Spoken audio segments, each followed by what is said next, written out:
First off, we want to thank everybody for joining us on a Wednesday afternoon. This was a new time for us to try one of our Música Buena programs. We've been doing some live concerts, a few panel discussions, some other pre-recorded performances during the course of the exhibit, and throughout our COVID pandemic, all of our in-person programming, of course, went online. Early on, when the exhibit first opened back in October of 2019, Cody Edison got in touch with me, and we were able to meet and go through the gallery and kind of talk about his love of New Mexico music. And of course, Lone Piñon played at our opening. And we thought it'd be wonderful to show this fabulous documentary that Cody has done. And I do hope everybody got a chance to watch it. However, if you haven't watched it yet, we will keep it up on our museum's YouTube page. If you go into Música Buena and look up, you can either look up events on Museum of International Folk Art or go into the actual exhibit page itself. This discussion, excuse me, will probably make you really want to watch the movie. They were asleep and quiet until I started talking. But I'd like to introduce everybody. This is the Charla portion. So if you did watch the film, and you do have questions, we do ask that you save them until after each speaker talks, and then we will open up through chat, question and answer. But a description of the movie, again, for those who haven't seen it, it's a short documentary on the New Mexican band Lone Piñon, and done by Cody Edison, and members of the band, Jordan Wax and Tanya Nunez, are joining us today. The film itself, and those who dance it surrender their hearts to each other, is a portrait of Lone Piñon, Northern New Mexican string band celebrating the region's cultural roots. With fiddles, upright bass, accordions, vihuela, mandolin, guitars, jarana huasteca, and vocals in Spanish, English, Nahuatl, and Perupecha, they play a wide spectrum of the traditional music that is at home in New Mexico. The musicians have learned from elder musicians such as Antonio Apodaca, who instilled in them a respect for continuity and community-based social and dance music. The description of the film, I love. The group played with great energy, authenticity, and devotion, a nice variety of old-time Mexican musical rhythms. I really dug right into the first cut in the film, and that was by Chris Washwick, founder of, I'm going to pronounce it wrong, Arhuli Records. And if any of you did see it, I think that's great description. I could not sit still during the film. Every song had me up and dancing around my living room. So about our director-producer, Cody Edison, grew up in Idaho. He currently resides in Los Angeles, California. In 2012, he received his BFA in photography and media arts from Cal Arts. The discovery of Harry Smith's anthology of American folk music became both a cultural goldmine and a practical one. Edison co-produced Re-Envisioning America 2010 to 2012, a multimedia homage to the anthology with colleagues at Cal Arts. These productions were widely hailed as among the most significant tributes to American music that the Cal Arts community had ever seen or heard. Following the success of this project, Edison became dedicated to filming performances of regional roots music and musicians who are renewing and preserving folk art traditions in North America. And those who dance it surrender their hearts to each other, 2018, received Best Documentary Feature Award from the Cinema on the Bayou Film Festival in Louisiana. Thank you for bringing New Mexico to Louisiana, Cody. It has screened in Mexico, Canada, and widely throughout the United States. In 2021, the film was added to the permanent collections of the Museum of International Folk Art here in Santa Fe, New Mexico, and also the Library of Congress in Washington, D.C. We're very proud and happy to have you here today, Cody. Jordan Wax, our next speaker, plays violin, piano, three-row accordions, mandolin, guitar, and vocals.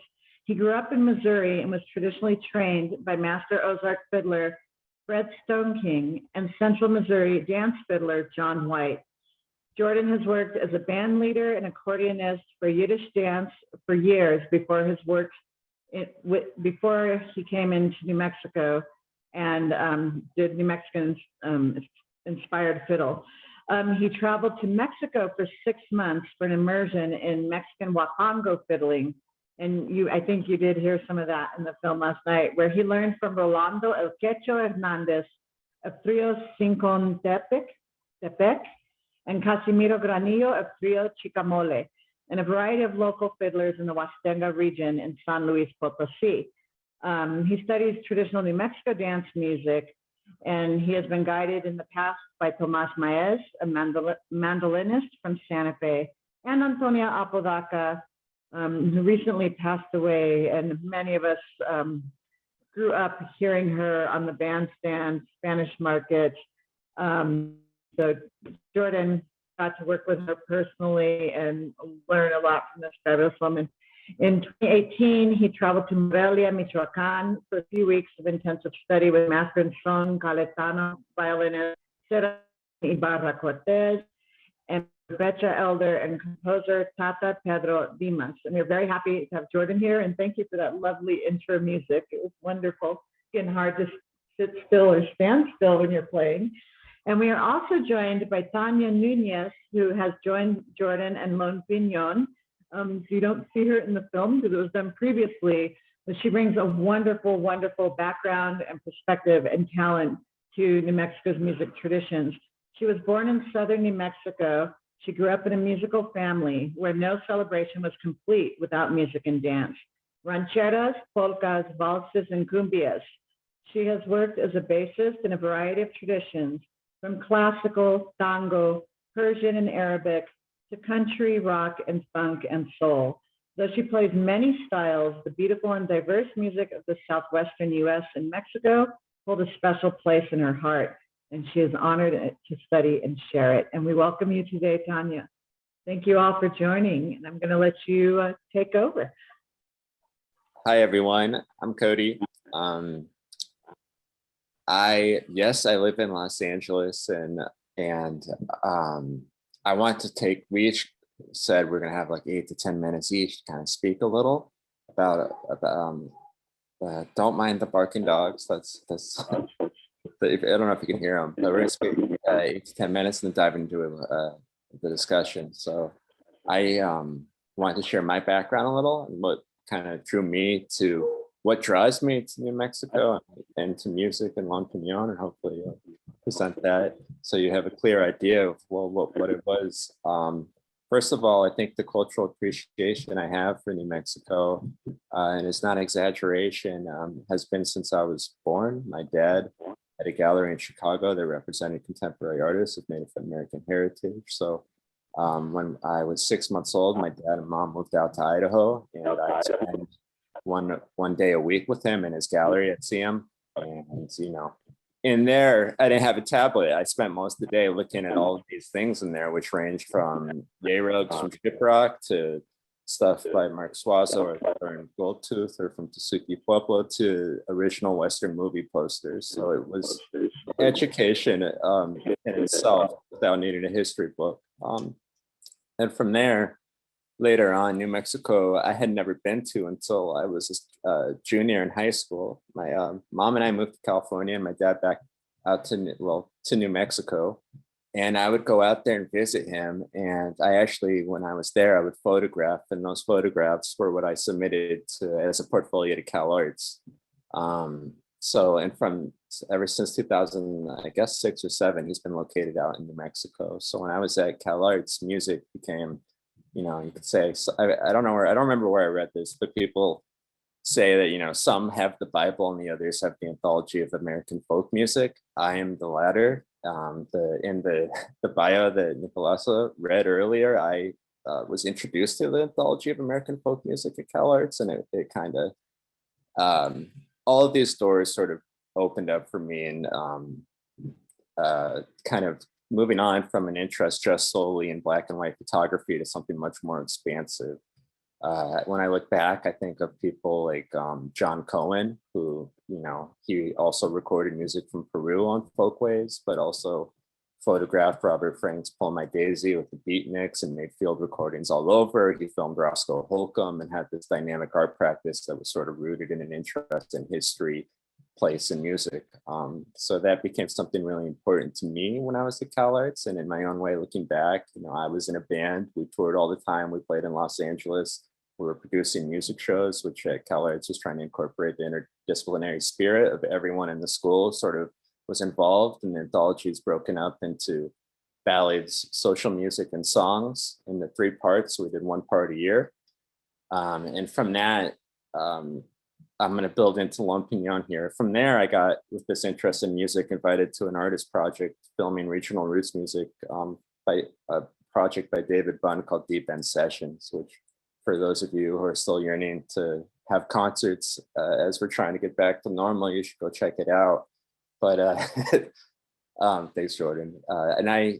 So I, coming out of school, got really into filming music. And, Harriet Smith has this great quote of at the Grammys, I think in 1991, of saying how he's seen America change through music. And I was really moved by that. And when I was thinking about that, eventually I started asking myself, what music now is important, or what am I drawn to, or what are people doing now that's important? So my first music film was about the songwriter Manzanar of Mary Namora, who was incarcerated at Manzanar during World War II, and the only known field recordings allegedly from that internment period are of her singing. So it's a little film of her sitting down and sharing music, and then singing at the end. And then my second film is this, of Lone Piñon. I had moved to New Mexico. This is 5 years after Cal Arts, to fast forward in 2017 to work with Danny Lyon. And I was out there from May to November. And Jordan has this quote in the film of, when he moved to New Mexico, he sort of at a certain point he started seeking out music to kind of connect in a deeper way to the place in history. And that has been something I've been interested through music. And when I was out there, I was photographing, but unsure of what, I had this desire to want to make something, a film especially, and I had no idea what to do. And of course, I was drawn to music. So I would go to bookstores and try to understand what was going on. So I have this Jack Parsons book, Straight from the Heart. It was the first thing that I got. And, I had a knowledge of JD Robb's archive and stuff like that. But, this is great because here's Max and Antonia in the back. And, this book's kind of funny because somewhere in it, Soprano Vigil, is it Vigil? I've heard of, yeah, he signed this book to someone named Pilar. So if you're out there, Pilar, I have your book. So that kind of started it all out for me in my education of who were these musicians in this period of the 70s through the photographs from the 70s through the 90s. And so I would look at I guess the reporter, always kind of interested in trying to find music. And then I saw that Los Tex Maniacs were coming to play the bandstand. And I think that going to see music there was a pivotal part of me trying to kind of basically grow a social network and meet people when I was out there briefly. And then when I went to see Los Tex Maniacs, Lone Piñon was opening up. And I saw all these folks my age and playing music, and they ended with Antonio Apodaca's Estas Lindas Flores. And, I felt like this radical moment of inclusivity in the community and joy and pride of the place. And I was just so moved by it. I just remember everyone just really getting down and dancing and singing. And so I say my love for the group started then. I'm going to basically, this is funny. I don't know if Jordan knows this, but I first approached Greg to ask about filming together. And you guys were playing at Second Street Brewery in the rail yard. And I told him what I'm about. He's like, we have plenty of music videos. So I was like, oh no. But then later I saw Jordan at another thing at the bandstand, and I went and bought one of the Lone Piñon CDs from him. And I just needed to hear a second no before I let this dream of working with them go. And I wanted to get the CDs, so he felt guilty if he said no to me. But I asked him, and then, he said, yeah, we'd love to film together. So that kind of is how it all started. And the first time we filmed was at the San Miguel Church, which if you've seen the film, that's basically, we were all strangers. Jordan kind of knew what I was about from Deep End Sessions, and then we kind of went from there and everything. That's where the film started. So that's my story and how this film kind of was, the origins of it. I'll pass it off to either Jordan or Tanya. Yeah, thanks. Everybody's cool to see everybody here, and cool to get to take this chance to watch Cody's film again and reconnect with all the work he did, and also that whole period of the group. Now that the film was done 3 years ago, but I guess the filming was started that moment at the bandstand must have been 5 years ago or 6. Yeah, it's cool to get to revisit, and I feel like I really appreciate Cody's work more and more, in that he took all of this. I mean, I don't know how many hours of raw footage he had and interviews, and then condensed it to 20 minutes of a really fun concert film that kind of conveys that feeling of singing Antonia's song at the bandstand and everybody participating and feeling that inclusivity and I feel like he also got in that 20 minutes, there's like a lot of complex cultural conversation of the context, which probably could fill up a 20-hour documentary, but somehow he picked just the right little gems of statements to kind of give everybody a hint of that, which I think was really well done. I also was thinking about how we met that time, and how like one of the things that struck me in watching it, that Cody chose to start the film out with that statement I made about kind of describing Lone Piñon as this project to learn the musical dialect and to learn the language and to work together and to create this way of playing together all the time so that we'd have a chance to speak it and use it and put it through all these tests and make sure and really develop that. And it's cool that he kind of honed in on that, I think, to start the film, because now in my own life, looking back in the years since then, I see what a strong theme that was, that I think at the time I might not even have noticed that or said like, hey, you need to focus on this part.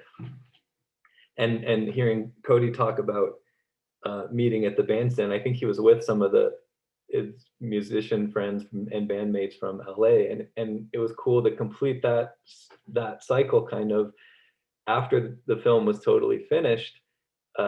Tanya and I and Noah went to LA to play for the LA premiere, and got to meet some of those musicians and artists in that scene and play, did gigs that they set up and got to play together a little bit. And it's cool to see that movement of musicians, like Cody said, who in his case it was the anthology that really turned, lit that fuse. But to see, like, it's really that movement that is across the nation, across the world, of young musicians who are relearning these musical dialects that they didn't, they no longer in their communities are they born speaking that, but and I feel like that is something that I see so much, like Cody, I can see came from that and identified that in us, and it was kind of a way of connecting these two pieces of that global movement and telling that story, which I can really appreciate.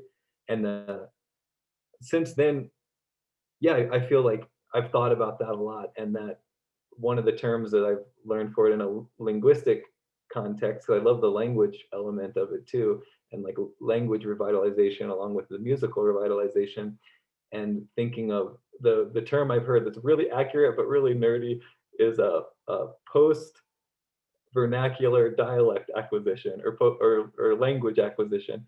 And it's a nerdy term, but it's really accurate because it describes, it's not a time anymore where we're speaking this every day or growing up learning this language and it's just something that kind of breathes out of it. It's something that takes a process, and I feel like it was cool that Cody chose that to kind of kick off the film, or use it for like my voice, that part that my character brings to the film. Because I've come back to think that has been a big part of the project, and especially the period that Cody documented, was that spirit of showing that these really complex parts of the culture, like language and music, they actually can be learned, and that creates a lot of potential, because that means they're never truly lost. And yeah, it is a long process, and you have to figure out really complex ways of generating the context to practice that, um, but those things can kind of take a life of their own. And I feel like Cody did a great job of showing that. I look back and see like how this kind of experiment plugged in on the ground to all these different environments and the landscape of people's lives in New Mexico. And that's nice to see, especially now that we've had a whole full year of digital music and not having those experiences of connection, to get to see, oh yeah, like be reminded of that way that a musical project at times can have that life of its own. And it's just, you see how it fit in Tomas's life and Noah and Leticia's life and in the Marigold Parade, and really kind of puts it in a context that is hard to even communicate, but let alone in 20 minutes and interspersed with tons of entertaining music. I think you did a great job of doing that. Well, I think it's a compliment that you're saying 20 because it's actually 40.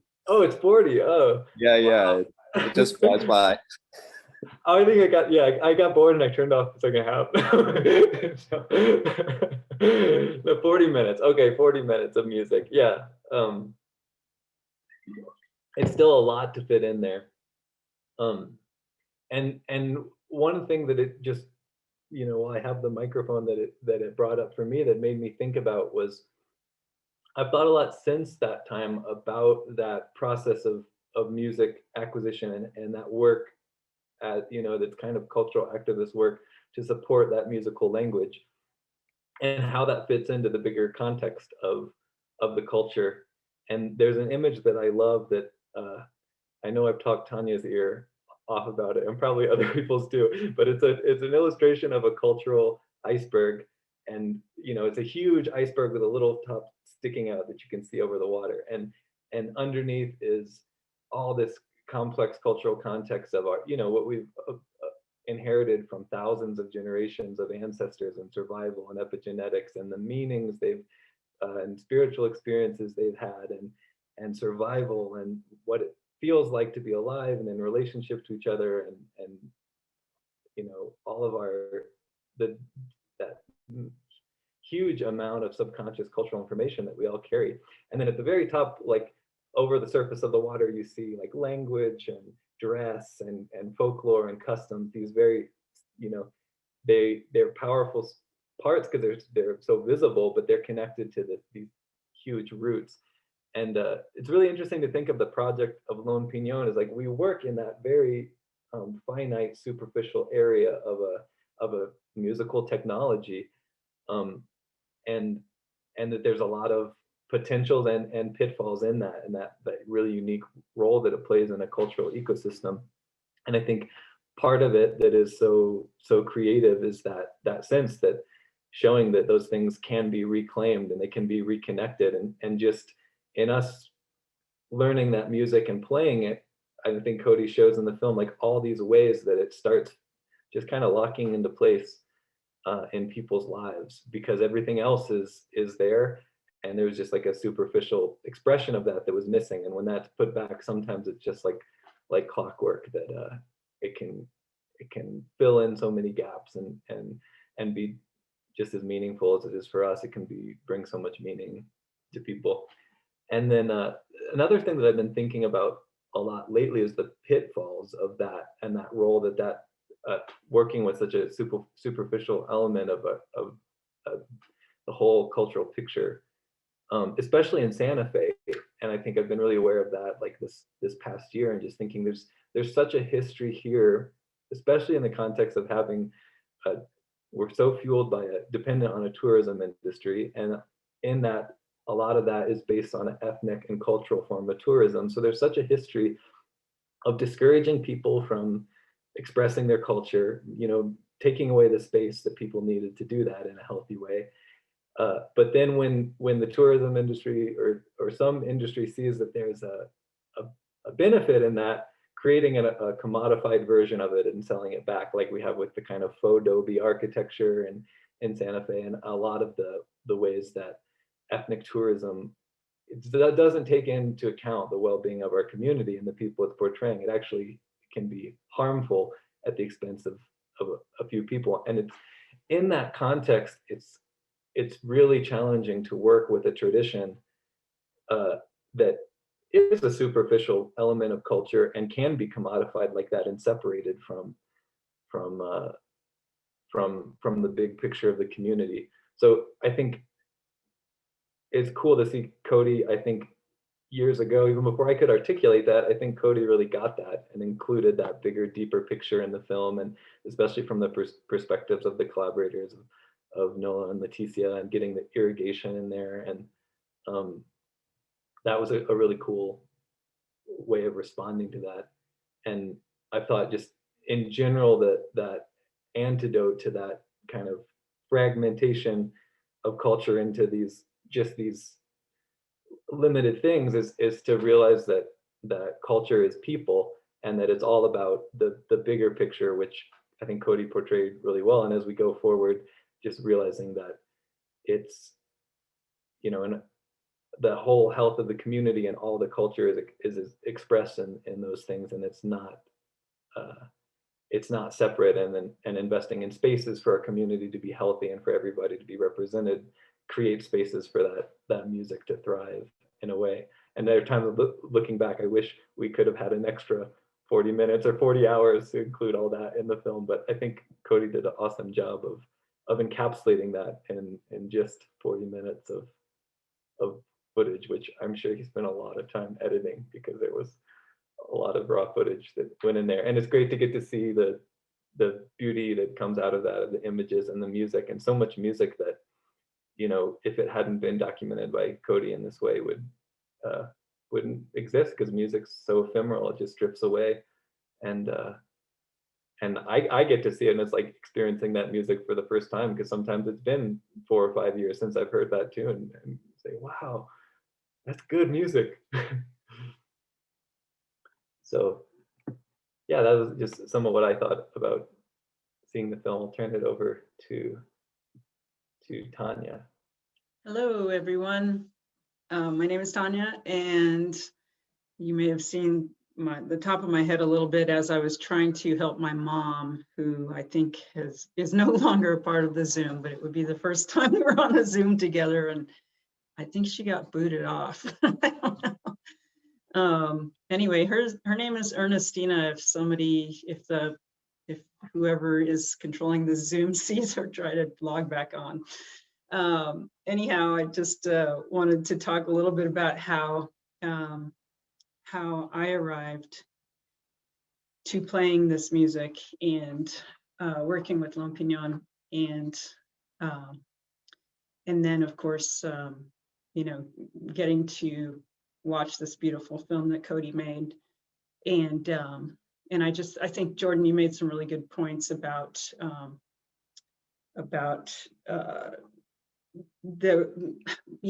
just that music, it happens in the moment. And then, this film is a wonderful opportunity to give it lasting qualities in a way, in a different way, actually, especially with all the conversations and the thoughtfulness of those ideas that are expressed throughout the movies from different people, and with their different stories and shared and also unique experiences as New Mexicans or not New Mexicans, So I was actually not raised in New Mexico. I was born here and come from many generations of New Mexicans or people of this land before it was New Mexico. And but my father was in the military, so I was whisked away after I was born to many different places in the US as well as abroad. And the one thing that I can definitely tie into this music is that even though in a way I was an outsider being raised outside of this land, I was always welcomed when I would come home, and this was always home to me, and I never felt any differently. And I think that's something that this music sort of does. It embraces you. It gets into your veins, into your feet, or or, you know, it just sort of finds its way into people and connects them, you know, people with many different stories and backgrounds. And so yeah, I was raised away from home, but always welcomed. And I studied music formally for a while, and then started playing a whole lot, and lived different places playing music. And then after I was back in New Mexico playing music, I, you know, shared some stages with, or bills rather, with Lone Piñon. And the minute I saw them, it just kind of, you know, caught my ears, and it did that thing that I was just referring to. You know, it's already a part of me, even though I've never heard most of the northern New Mexico dance musics, the dance tunes. I wasn't familiar with any of them individually, but it was sort of just an obvious thing to me that I was so drawn and so compelled to not warm up for my slot. I wanted to be at the side of the stage, just looking on and cheering them on. Like, I don't know what you're doing exactly, but it sounds really good, and it sounds so familiar, and it whisks me away to running up the you know, running up the ditch to go see my grandma Yaya, and you know, who's waiting for all her grandchildren. And so, yeah, it had this really sincere connection, you know, instantly. And so I became a fan of the group. And I guess it was just, you know, something bigger than me that brought us even closer when I joined them and started playing the music and learning, and it grew. Actually, it really grew my curiosity and quest for knowing more of the music and understanding it more. And also it just also made a lot of more connections that I wasn't aware of. For instance, it was probably, I don't know, 10 or 15 years ago, I had sat down with this uncle of mine, Uncle Melly, and he's a great musician, self-taught, and he plays guitar, and he knows a ton of tunes, and he doesn't live here. And kind of interestingly, he actually lives in Jordan's stomping grounds in Missouri. But so he wanted me to play with him, and I was pretty new to the bass, but you know, I was getting this all this information and learning how to play and skills and stuff. So I played with him, but I couldn't follow him. I could not follow him at all. I didn't grasp it at the time. I didn't understand it, and I couldn't put it together. But now that I've learned a lot more about New Mexican music or music of this region, and that there's so many composers and so many really unique voices in this music, that there's, you know, a lot of crooked tunes too. And it was new to me, and I didn't get it at the time. And then, you know, some light bulb went off eventually after joining Lone Piñon, like, oh, my Uncle Melly just makes really amazing, intricate tunes. And I had no idea. It totally went by, you know. So yeah, there's been a lot of eye-opening through this experience, and ear-opening, and it's hard to put into words, really, what how can you describe something that is just a part of you, just a thread, and something that moves you, and it's just really hard to explain the importance of the music or what it does or what its effect is. And it's almost like belittling it by putting words to it. If I were to try, I would just say it's something powerful, it's something connecting, and it's something that that I would say bridges past, present, and future, you know, and it's really inspiring stuff, and I think it's important. Because you know, Antonia would say that it makes people happy, and you know, that's like the root of music, and music predates, or song, at least song and dance predates us speaking and criticizing and doing all these other things with our spoken language, and you know, music is just resiliency. It's what we did to unite, and what we still do, and what we always will do, you know. So thank you all for being here, and thank you, Cody, for this wonderful film, and thank you, Jordan, for inviting me to be a part of Lone Piñon.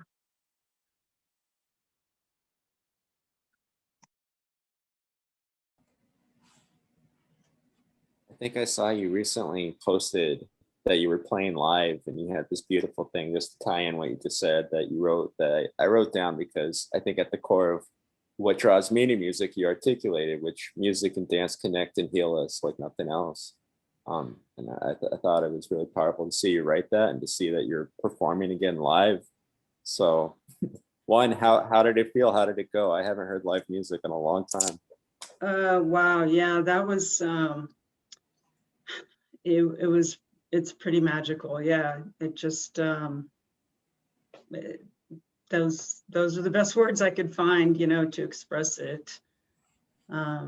My folks were sitting right there too, and that's always like a really big honor for me to have them there supporting me, and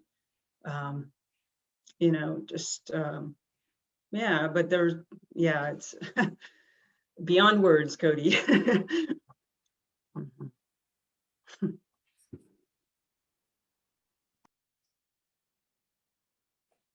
See Nicolas coming in here. I have a couple of comments and questions. Is it okay to talk now? It sure is. I was just about to open it up for that. Go for it. First, I just want to say, Cody, the film is really great. Of course, I love all the music, fantastic music, but I really related to the scenes that you showed with the acequias and the land. You know, it reminded me when I was a kid, I grew up in Albuquerque, but my dad used to take us up to Mora, and we had to help kill goats and sheep and butcher pigs. And I was the city boy cousin, and the cousins would get a kick out of me trying to do this stuff and not doing it too well. But you really captured that. So I really enjoyed this film. Tanya, I just wanted to say, I know exactly what you mean about the music. It's just in our DNA, right? I mean, I look at New Mexico music as this giant, like, octopus, like those old 1950s movies with the giant octopus, with all these tentacles going into the pueblos and Genízaro Indians, and then the United States to the east, and Mexico, and then in Spain we have our Jewish roots and our Moorish roots, and it all comes together. So it's amazing to have that southern New Mexico perspective, because a lot of our music tends to be northern focus, but it's from everywhere.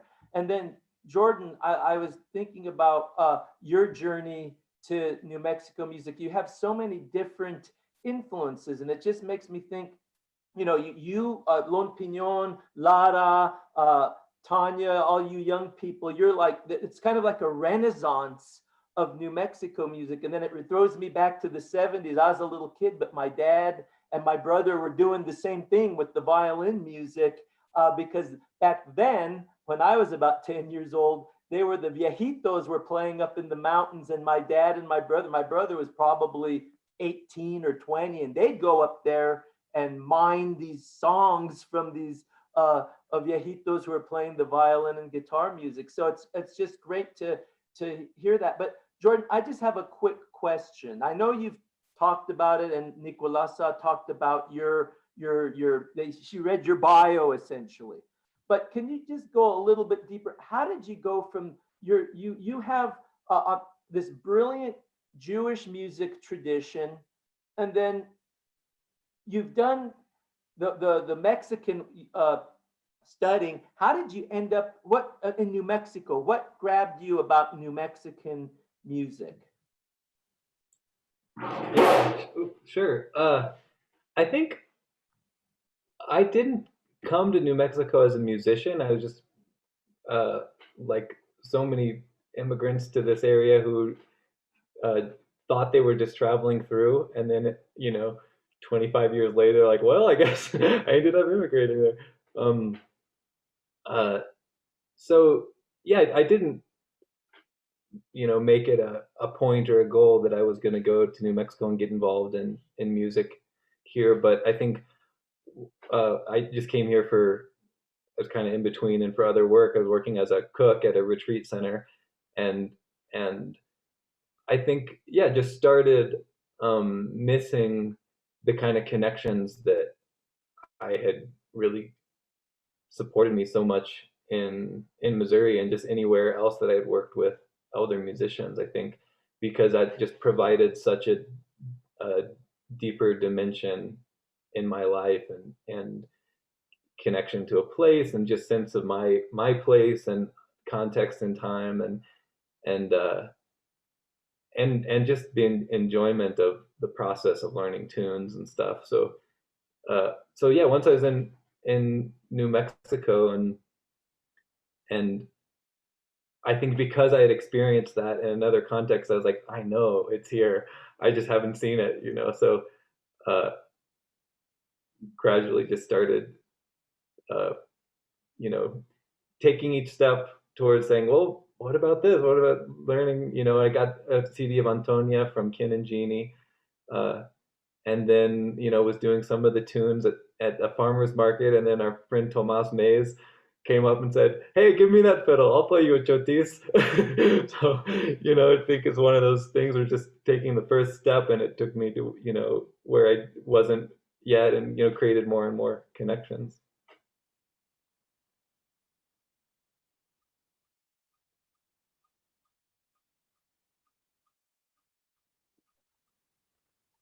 Thank you for that, Rob. That was fabulous. And thank you, Jordan. I'm trying to see here. I know there were some other questions that came in.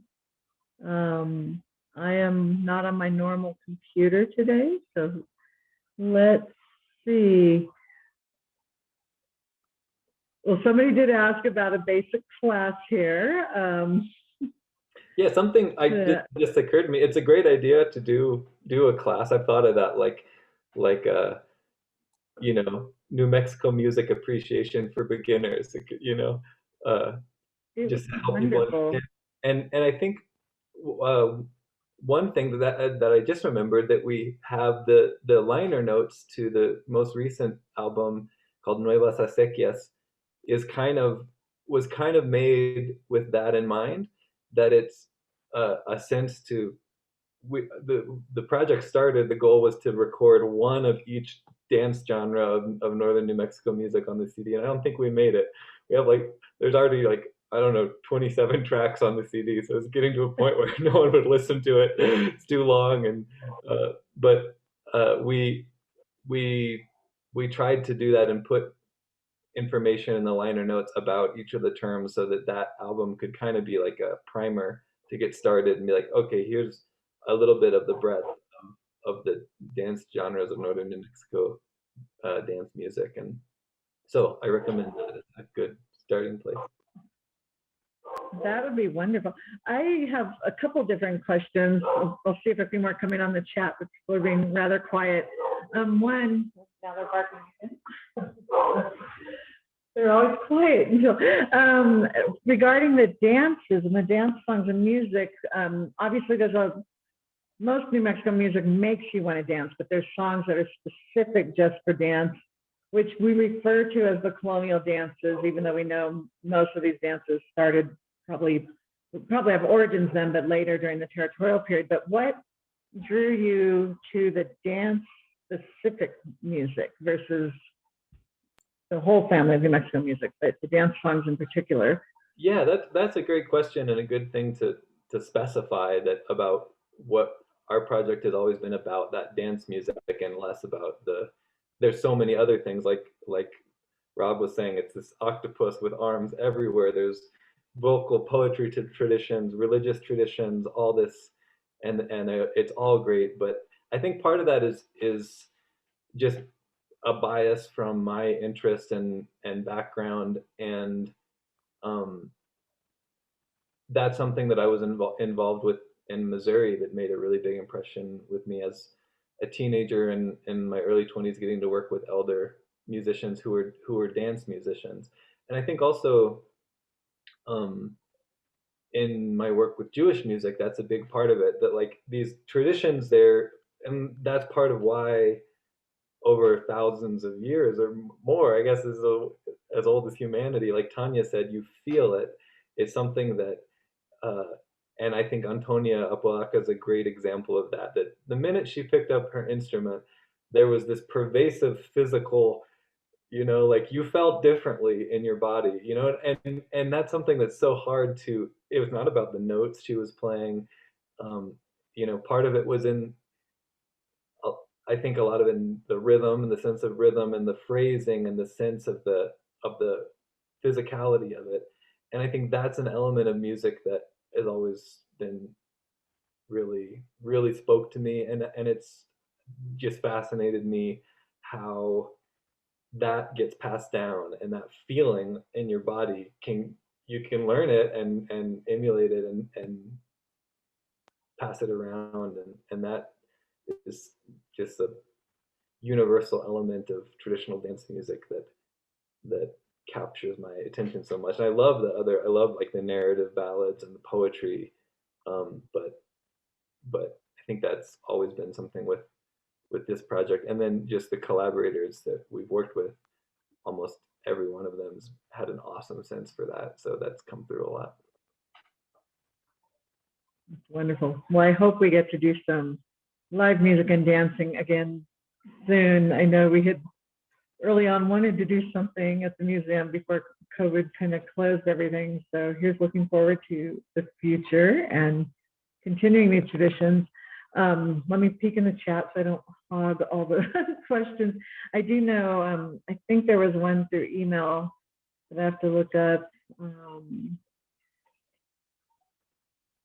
Let's see. Yeah, if anybody has questions, please feel free to chime in and ask. In the meantime, I will ask another.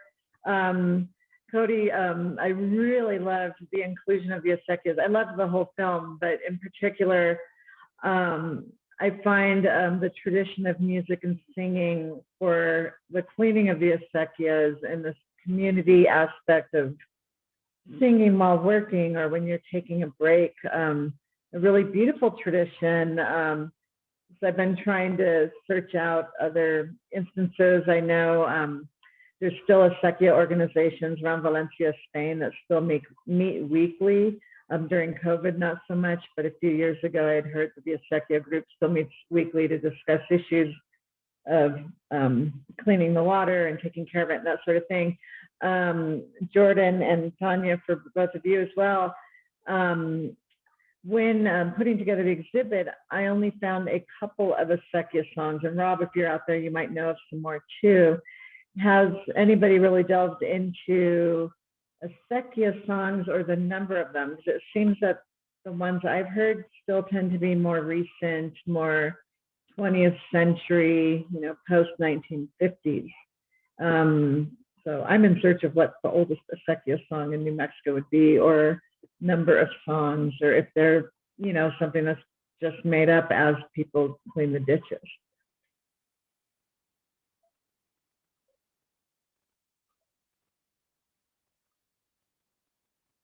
Uh-oh, that stumped everybody.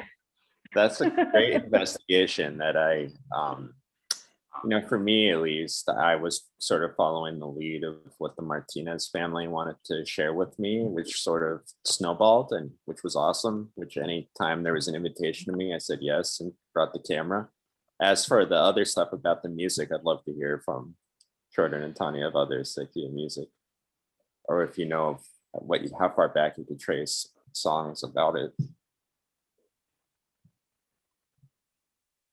Yeah, I don't know. What comes to mind is David Garcia's great song, but that was, I think written in the last 10 or 15 years. Hello, everyone. Yeah, that's the one I've heard the most of. It's beautiful. I hear another voice coming in somewhere. Do you have a question? Yeah, that was me, Xochitl. Hi, Nicolas. Hey, Jordan. Hey, so great to see you. I just wanted to say hi and tell you how happy I am to see you here and, moving alive. I haven't seen you in a long time, but I really enjoyed that film, Cody. Thank you for that film. Love seeing Greg and Noah, the original three. And Jordan, te amo, querido amigo. Te extraño. And welcome, Tanya Nunez, and everyone else who's new. But Jordan, it's just fabulous that I'm working now in a place where you are such a great part of it. And I just wanted to say hi and wanted to tell something about the Mexican perspective, since I think I'm the only Mexican here. But Robert Martinez was talking about the older people, with the corridos and all this old music. But I'd just like to tell you that aside from the border or the new generation of Mexicans in northern New Mexico and the United States, in Mexico, huapangos and corridos are pretty much alive with the young generation. And I just love hearing you, Jordan, and all the waltzes and the chotices and the huapangos, por supuesto, the huapangos that are my favorite. That actually, that music is very alive in Mexico, still with the young people. And I just wanted to, kind of put that in, that it's a little bit different in northern New Mexico and the border towns. So, un abrazo, querido. Gusto en verte. Igualmente, Xochi, un abrazo. Hasta luego. Hasta luego. I think Xochitl brings up a great point. I'm going to open the chat while I'm talking because, okay, yeah, we have another question here. But yeah, one of the things I found interesting is, as what you mentioned, the musical traditions are so alive in Mexico and amongst younger people. And what we're talking about here is a renaissance. I grew up between Albuquerque and Santa Fe, both places. So usually the only time I ever heard traditional New Mexican music would be at Spanish Market. And I have relatives that were artists. So it was like, we'd go every year to see my great Aunt Monica on the plaza and hear New Mexican music. But in Borque, and Rob, of course, coming from a family of musicians, grew up more with the music than I did. But also, Rob made that comment about being the city kid going up to Mora, and everybody making fun of their cousin. And so I kind of had that experience just an hour away when I'd come up to Santa Fe for the summer. I went to school in Albuquerque, and my cousins up here. It's like there's this big divide, even though music was not dead down there. We obviously had it, but that. I think resurgence of music among the youth, and I wonder how much of that is, us becoming a state in 1912, and really these influences of, I don't like to use the word American music because to me America means all of the Americas, but United States music, but we also, growing up here, I heard a lot more mariachi than I heard New Mexican music. So I find it a very interesting phenomenon that this New Mexican music kind of stayed with the elders and, more recently is getting handed down now. But I don't know if you have if in talking to older generations when you were studying, what their comments or theories were about that.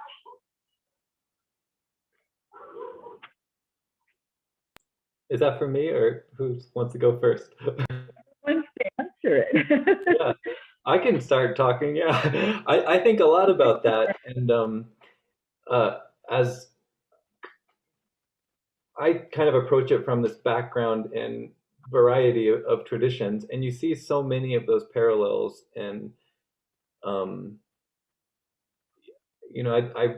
I think that is part of the advantage of getting to compare different styles, is you can see a lot of the same patterns going on. And then a lot of places where it's different, you know, like look at, for some reason, bluegrass music adapted super well, mariachi adapted super well to this change and commercialization and becoming professionalizing. And then you see other regional styles that really did take off, like reggae or something, you know, is just New Mexico music's no different than, is no less rich or deep than bluegrass or reggae, but a lot fewer people in the world have heard about it, and especially in the place where it's actually the most relevant and has a lot of potential to be really meaningful for people.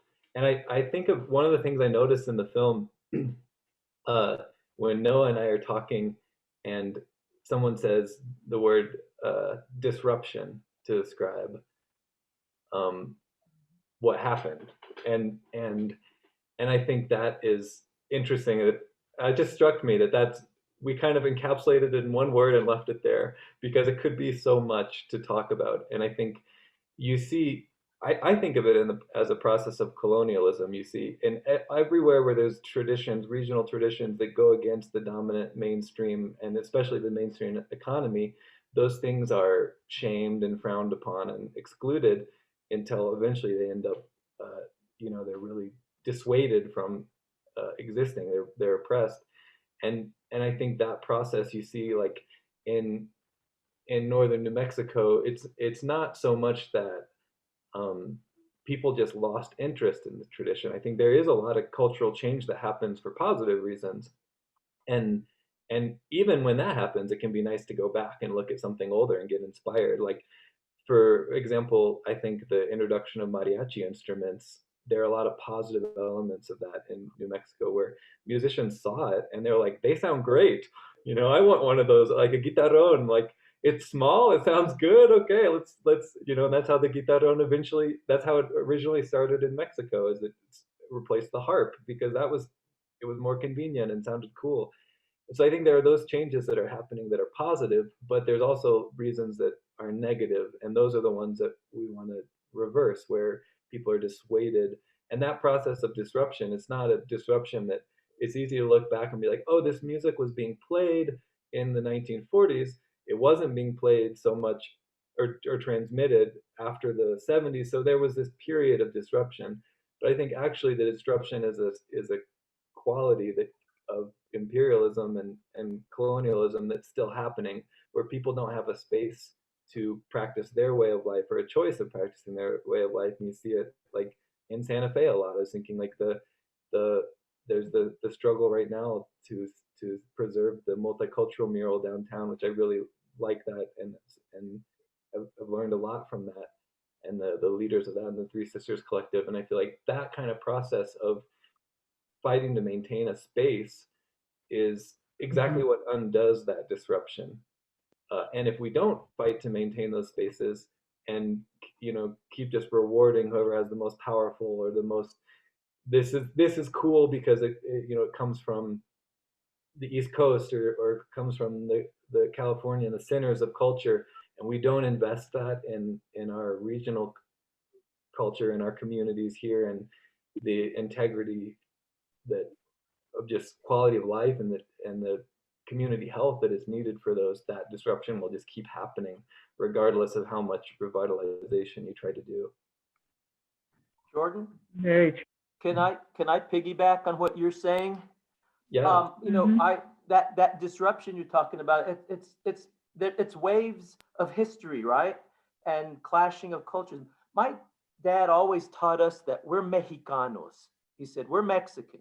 And we have a very diverse background, but that's the music, like you were saying, the mariachi elements were being brought in and mixing with New Mexican elements. But, you know, thankfully musicians don't pay attention to these things. There's no borders, there's no walls for musicians. I remember a couple of years back, Jordan invited me to go to a house party and sit in for a couple songs with Lone Piñon. So I brought my guitar. So I'm like, okay, cool. We did La Malagueña. We had a blast. And then I said, let's do Redondo Largo. And you rocked it.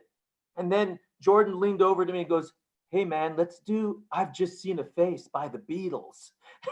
I said, okay, sure. you know, so musicians are always breaking down those barriers that other elements of society want to put up. And I think that's an important part of music, art, poetry, all those things that sometimes people don't want to value in our society, but they're very important.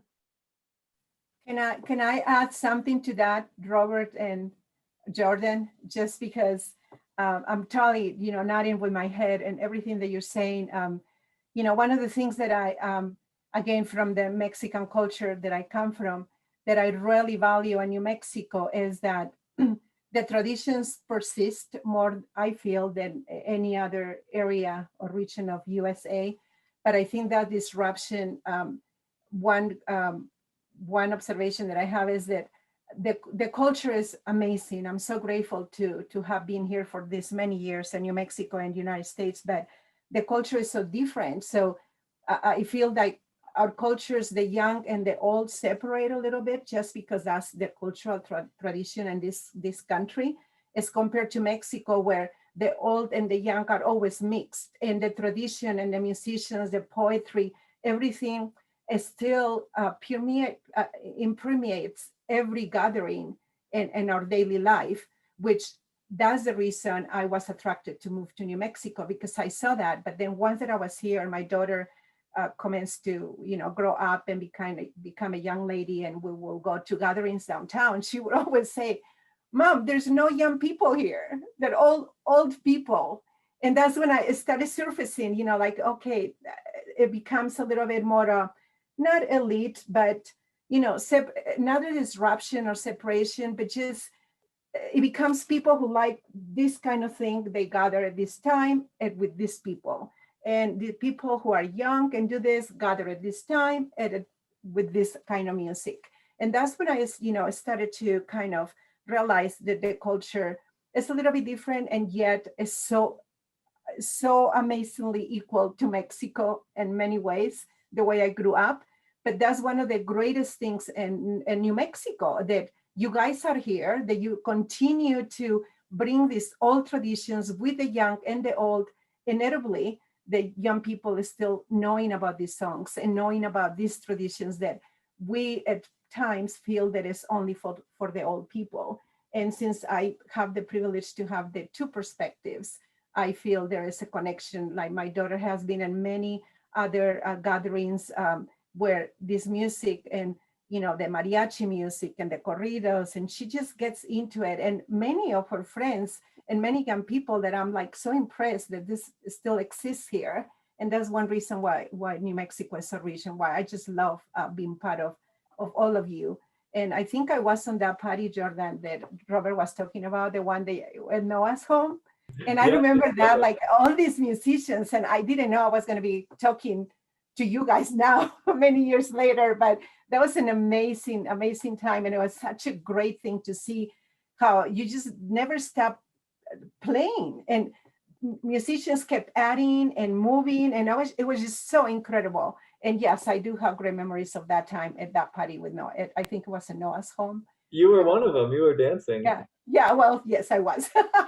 But it's so great. And I just wanted to say that I don't think there's separation or disruption, but it's just our culture is such, and I admire the culture here too. And that's what makes us who we are. It makes us that rich and that different, and yet that equal.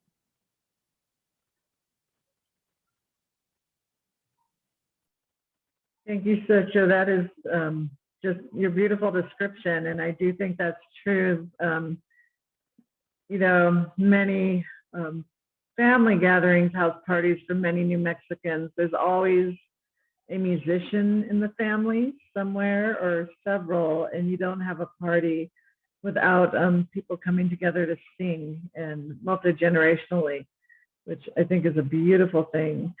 We do have a question here. This one, we kind of touched on this, because I think, you know, Rob talked a lot about how there's no borders. And I think with music, and this question is compare, contrast New Mexican music to traditional Mexican folk music. And I think, you know, a lot of our songs and traditions are related And then there's some differences. For example, I know one, like the corridos in Mexico very often will be about the revolution and tell stories of that time period. Corridos here tend to be like, they were the news announcements of the day where they would talk about something that happened. So the structure of the song is similar and how you'd sing it or play, but the subject matter might be different. Are there other instances of music that can be compared and contrasted between what's considered, I want to use words specifically New Mexican folk music because it's all related, but to compare, contrast New Mexican music and traditional Mexican folk music?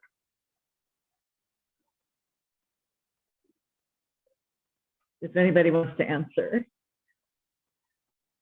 Tanya's been rather quiet. I think, Robert, you had a documentary where you played and talked about the inditas, which I think is the equivalent of the corridos, right, for New Mexican music. Oh, is it okay for me to talk?